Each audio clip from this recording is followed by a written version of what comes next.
श्री शिवाय नमस्तुभ्यम।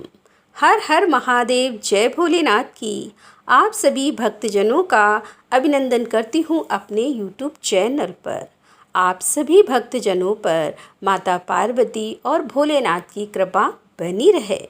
तो दोस्तों, हम श्रवण कर रहे हैं शिव महापुराण की कथा में, जिसमें वर्णन किया जा रहा है भोलेनाथ के 12 ज्योतिर्लिंग के विषय में। तो चलिए इस कथा का रसपान करते हैं। एक बार प्रेम से बोलिए शंकर भगवान की जय। सूत जी कहते हैं कि अब मैं वैद्यनाथेश्वर ज्योतिर्लिंग का पापहारी महात्म्य बताऊंगा, इसे सुनो।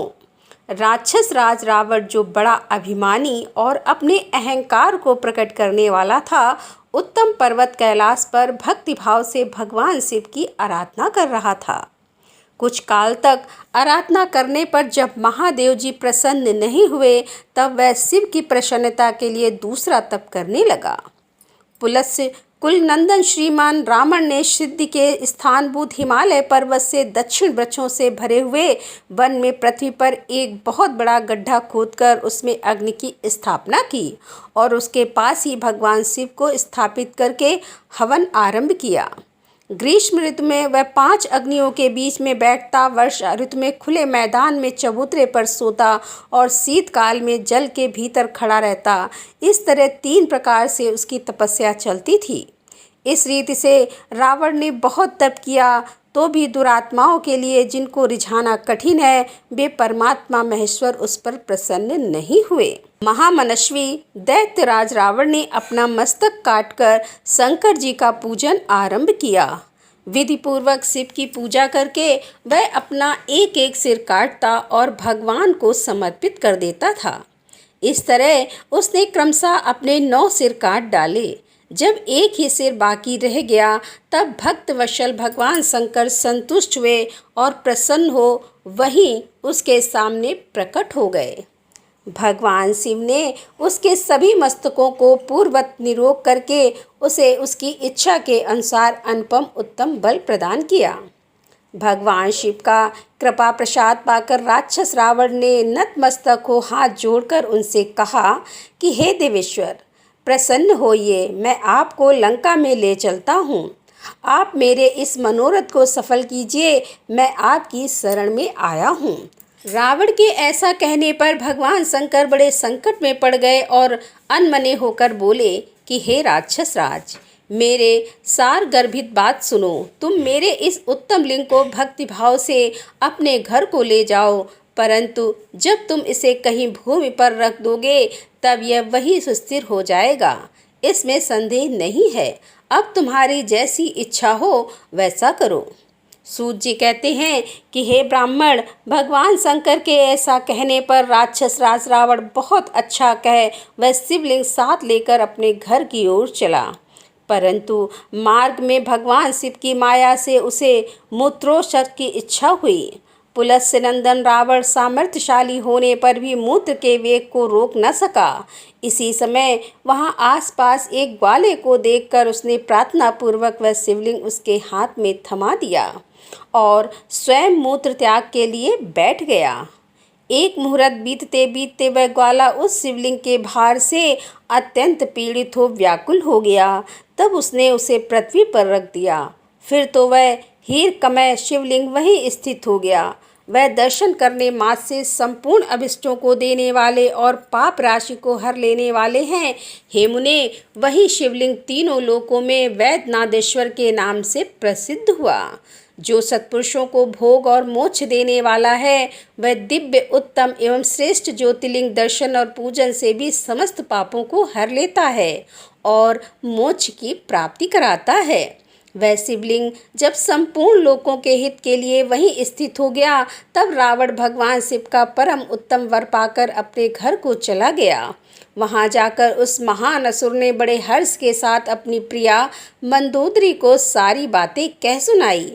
इंद्र आदि संपूर्ण देवता और निर्मल मुनियों ने जब यह समाचार सुना, तब वे परस्पर सलाह करके वहां आए उन सब का मन भगवान शिव में लगा हुआ था। उन सब देवताओं ने उस समय वहाँ बड़ी प्रसन्नता के साथ शिव का विशेष पूजन किया। वहाँ भगवान शंकर का प्रत्यक्ष दर्शन करके देवताओं ने उस शिवलिंग की विधिवत स्थापना की और उसका वैद्यनाथ नाम रखकर उसकी वंदना और स्तवन करके वे स्वर्गलोक को चले गए। ऋषियों ने पूछा कि सूत जी, जब वह शिवलिंग वहीं स्थित हो गया तथा रावण अपने घर को चला गया, तब वहाँ कौन सी घटना घटित हुई, यह आप मुझे बताइए।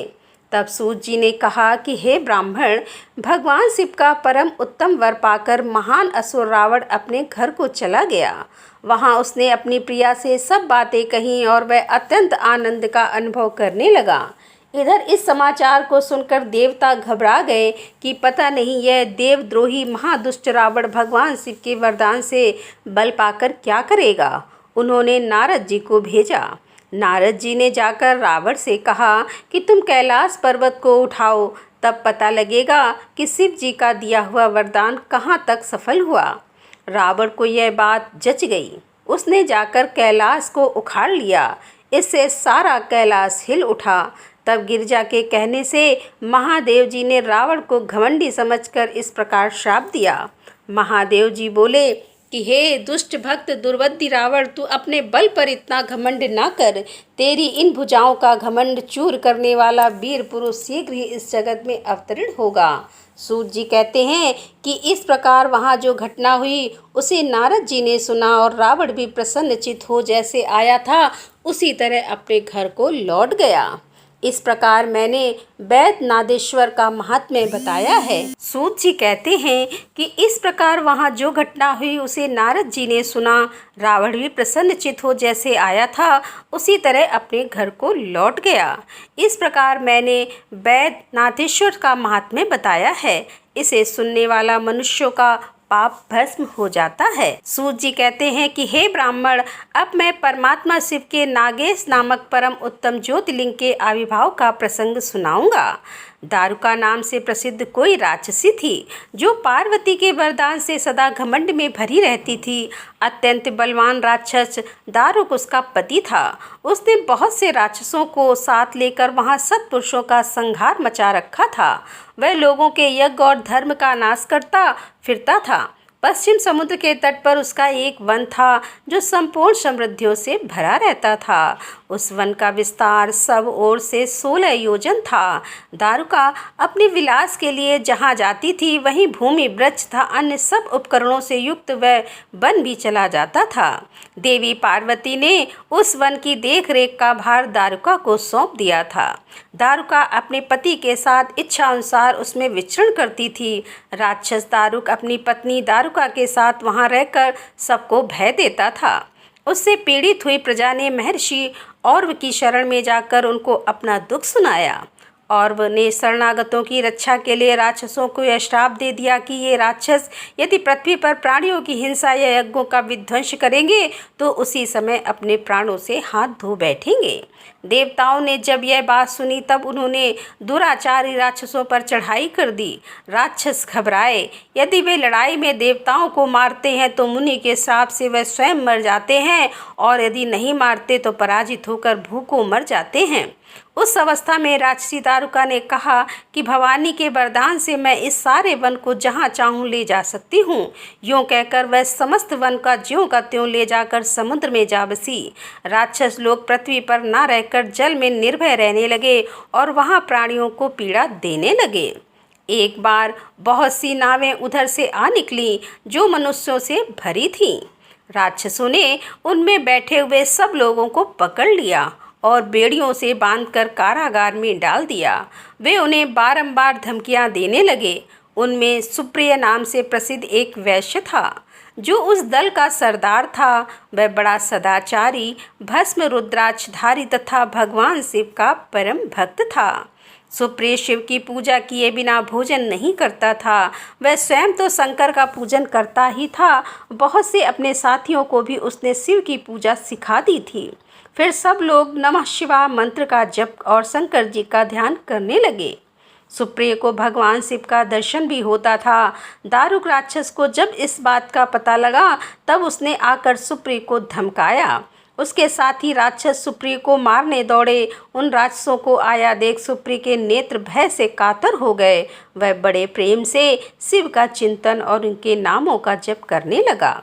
वैश्यपति ने कहा कि हे देवेश्वर शंकर, मेरी रक्षा कीजिए। कल्याणकारी त्रिलोकीनाथ दुष्ट हंता भक्तवत्सल शिव, हमें इन दुष्ट से बचाइए। हे देव, अब आप ही मेरे सर्वस्व हो। हे प्रभु, मैं आपका हूँ, आपके अधीन हूँ और आप ही सदा मेरे जीवन एवं प्राण हैं। सूत जी कहते हैं कि सुप्री के इस प्रकार प्रार्थना करने पर भगवान शंकर एक विवर में निकल पड़े। उनके साथ ही 4 दरवाजों का एक उत्तम मंदिर भी प्रकट हो गया। उसके मध्य भाग में अद्भुत ज्योतिमय शिवलिंग प्रकाशित हो रहा था। उसके साथ शिव परिवार के सब लोग विद्यमान थे। सुप्री ने उनका दर्शन करके पूजन किया। पूजित होने पर भगवान शंभु ने प्रसन्न हो स्वयं पाशुप शास्त्र देकर प्रधान राक्षसों के सारे उपकरणों तथा सेवकों को भी तत्काल ही नष्ट कर दिया और उस दुष्ट हंता शंकर ने अपने भक्त सुप्रिय की रक्षा की। तत्पश्चात अद्भुत लीला करने वाले और लीला से ही शरीर धारण करने वाले शंभु ने उस वन को यह वर दिया कि आज से इस वन में सदा ब्राह्मण, क्षत्रिय, वैश्य और शूद्र इन चारों वर्णों के धर्मों का पालन हो। यहाँ श्रेष्ठ मुनि निवास करें और तमोगुणी राक्षस इनमें कभी न रहें। शिव धर्म के उपदेशक, प्रचारक और प्रवर्तक लोग इसमें निवास करें। सूत जी कहते हैं कि इसी समय राक्षसी दारुका ने दिन चित्त से देवी पार्वती की स्तुति की। देवी पार्वती प्रसन्न हो गई और बोली, बताओ तेरा क्या कार्य करूं। उसने कहा कि मेरे वंश की रक्षा कीजिए। देवी बोली, मैं सच कहती हूँ, तेरे कुल की रक्षा करूंगी। ऐसा कहकर देवी भगवान शिव से बोली कि हे नाथ, आपकी यह बात युग के अंत में सच्ची होगी, तब तक तामसी दृष्टि भी रहे, ऐसा मेरा विचार है। मैं भी आपकी ही हूँ और आप ही आश्रय में रहती हूँ, अतः मेरी बात को भी प्रमाणित कीजिए। यह राक्षसी दारुका देवी है, मेरी ही शक्ति है और राक्षसियों में बलिष्ठ है, अतः यही राक्षसों के राज्य का शासन करे। ये राक्षस पत्नियां जिन पुत्रों को पैदा करेंगी वे सब मिलकर इस वन में निवास करें, ऐसी मेरी इच्छा है। शिव बोले कि हे प्रिय, यदि तुम ऐसी बात कहती हो तो मेरा यह वचन सुनो। मैं भक्तों का पालन करने के लिए प्रसन्नता पूर्वक इस वन में रहूंगा। जो पुरुष यहाँ वर्ण धर्म के पालन में तत्पर हो, प्रेम पूर्वक मेरा दर्शन करेगा, वह चक्रवर्ती राजा होगा। कलयुग के अंत और सतयुग के आरंभ में महासेन का पुत्र वीरसेन राजाओं का भी राजा होगा। वह मेरा भक्त और अत्यंत पराक्रमी होगा और यहाँ आकर मेरा दर्शन करेगा। दर्शन करते वह चक्रवर्ती सम्राट हो जाएगा। सूत जी कहते हैं कि हे ब्राह्मणे, इस प्रकार बड़ी बड़ी लीलाएं करने वाले वे दंपत परस्पर हास्ययुक्त वार्तालाप करके स्वयं वहां स्थित हो गए। ज्योतिर्लिंग स्वरूप महादेव जी वहां नागेश्वर कहलाए और शिवा देवी नागेश्वरी के नाम से विख्यात हुई। वे दोनों ही सत्पुरुषों को प्रिय हैं। इस प्रकार ज्योतियों के स्वामी नागेश्वर नामक महादेव जी की ज्योतिर्लिंग के रूप में प्रकट हुए। वे तीनों लोकों की संपूर्ण कामनाओं को सदा पूर्ण करने वाले हैं। जो प्रतिदिन आदर पूर्वक नागेश्वर के प्रादुर्भाव का यह प्रसंग सुनता है, वह बुद्धिमान मानव महापातकों का नाश करने वाला संपूर्ण मनोरथों को प्राप्त कर लेता है। सूत जी कहते हैं कि ऋषि, अब मैं यह बता रहा हूँ कि रामेश्वर नामक ज्योतिर्लिंग पहले किस प्रकार प्रकट हुआ। इस प्रसंग को तुम आदर पूर्वक से सुनो। भगवान विष्णु के रामावतार में जब रावण सीता जी को हर कर लंका ले गया, तब सुग्रीव के साथ 18 पद वानर सेना लेकर श्री राम समुद्र तट पर आए। वहाँ वे विचार करने लगे कि कैसे हम समुद्र को पार करेंगे और किस प्रकार रावण को जीतेंगे। इतने में ही श्री राम को प्यास लगी। उन्होंने जल मांगा और वानर मीठा जल ले आए। श्री राम ने प्रसन्न होकर वह जल ले लिया। तब तक उन्हें स्मरण हो गया कि मैंने अपने स्वामी भगवान शंकर का दर्शन तो किया ही नहीं, फिर वह जल कैसे ग्रहण कर सकता हूँ। ऐसा कहकर उन्होंने उस जल को नहीं पिया। जल रख देने के पश्चात रघुनंदन ने पार्थिव पूजन किया। आवाहन आदि 16 उपचारों को प्रस्तुत करके विधि पूर्वक बड़े प्रेम से शंकर जी की अर्चना की। प्रणाम तथा दिव्य स्रोतों द्वारा यत्न पूर्वक शंकर जी को संतुष्ट करके श्री राम ने भक्तिभाव से उनसे प्रार्थना की। श्री रामचंद्र जी बोले कि उत्तम व्रत का पालन करने वाले मेरे स्वामी देव महेश्वर, आपको मेरी सहायता करनी चाहिए। आपके सहयोग के बिना मेरे कार्य की सिद्धि अत्यंत कठिन है। रावण भी आपका ही भक्त है, वह सबके लिए सर्वदा दुर्जय है, परंतु आपके दिए हुए वरदान से वह सदा दर्प में भरा रहता है। वह त्रिभुवन विजयी महावीर है। इधर मैं भी आपका दास हूँ, सर्वदा आपके अधीन रहने वाला हूँ। सदाशिव यह विचार कर आपको मेरे प्रति पक्षपात करना चाहिए। तब सूत जी कहते हैं कि इस प्रकार प्रार्थना और बारंबार नमस्कार करके उन्होंने उच्च स्वर से जय शंकर, जय शिव इत्यादि का उद्घोष करते हुए शिव का स्तवन किया। फिर उनके मंत्र के जप और ध्यान में तत्पर हो गए। तत्पश्चात पुनः पूजन करके वे स्वामी के आगे नाचने लगे। उस समय उनका हृदय प्रेम से द्रवित हो रहा था।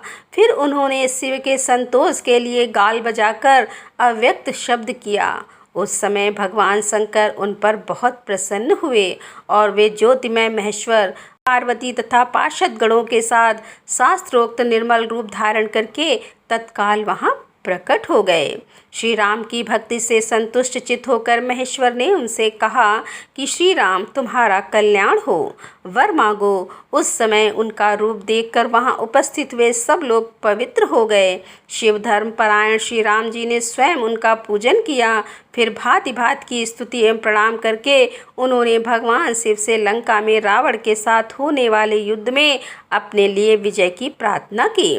तब राम भक्ति से प्रसन्न हुए महेश्वर ने कहा कि महाराज, तुम्हारी जय हो। भगवान शिव के दिए हुए विजय सूचक वर एवं युद्ध की आज्ञा को पाकर श्री राम ने नतमस्तक हो हाथ जोड़कर उनसे पुनः प्रार्थना की। श्री रामचंद्र जी बोले कि मेरे स्वामी शंकर, यदि आप संतुष्ट हैं तो जगत के लोगों को पवित्र करने तथा दूसरों की भलाई करने के लिए सदा यहाँ निवास करें। सूत जी कहते हैं कि श्री राम के ऐसा कहने पर भगवान शिव वहाँ ज्योतिर्लिंग के रूप में स्थित हो गए। तीनों लोकों में रामेश्वर के नाम से उनकी प्रसिद्धि हुई। उनके प्रभाव से ही अपार समुद्र को अनायास पार करके श्री राम ने रावण आदि राक्षसों का शीघ्र ही संहार किया और अपनी प्रिया सीता को प्राप्त कर लिया। तब से इस भूतल पर रामेश्वर की अद्भुत महिमा का प्रसार हुआ। भगवान रामेश्वर सदा भोग और मोक्ष देने वाले तथा भक्तों की इच्छा पूर्ण करने वाले हैं। जो दिव्य गंगा जल से रामेश्वर शिव को भक्तिपूर्वक स्नान कराता है वह जीवन मुक्त ही है। इस संसार में देव दुर्लभ समस्त भोगों का उपभोग करके अंत में उत्तम ज्ञान पाकर वह निश्चय ही कैवल्य मोक्ष को प्राप्त कर लेता है। इस प्रकार मैंने तुम लोगों से भगवान शिव के रामेश्वर नामक दिव्य ज्योतिर्लिंग का वर्णन किया, जो अपनी महिमा सुनने वाले के समस्त पापों का अपहरण करने वाला है।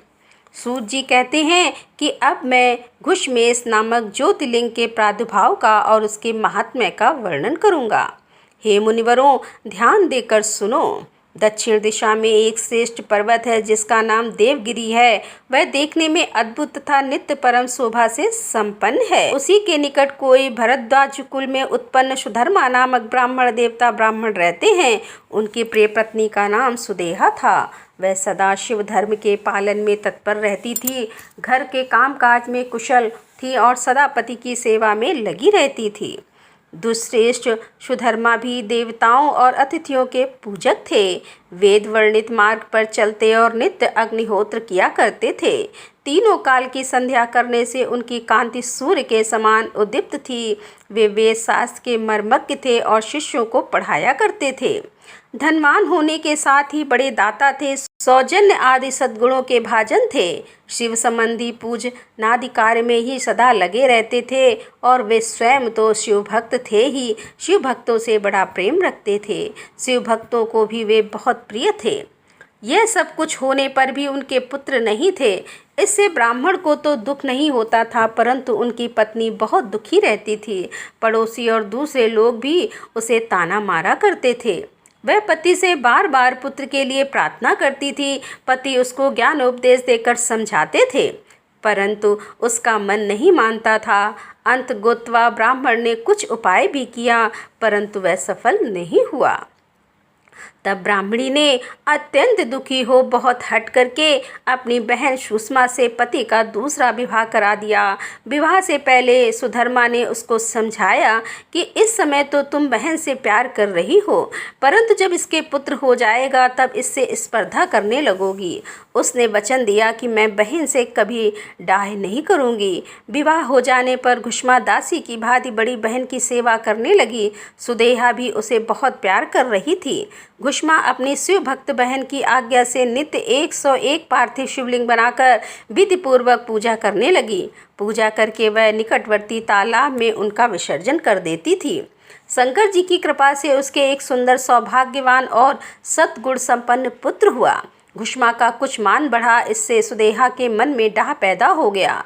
समय पर उस पुत्र का विवाह हुआ। पुत्र वधू घर में आ गई। अब तो वह और भी जलने लगी। उसकी बुद्धि भ्रष्ट हो गई और एक दिन उसने रात में सोते हुए पुत्र को छुरे से उसके शरीर के टुकड़े टुकड़े करके मार डाला और कटे हुए अंगों को उसी तालाब में ले जाकर डाल दिया जहाँ घुष्मा प्रतिदिन पार्थिव शिवलिंगों का विसर्जन करती थी।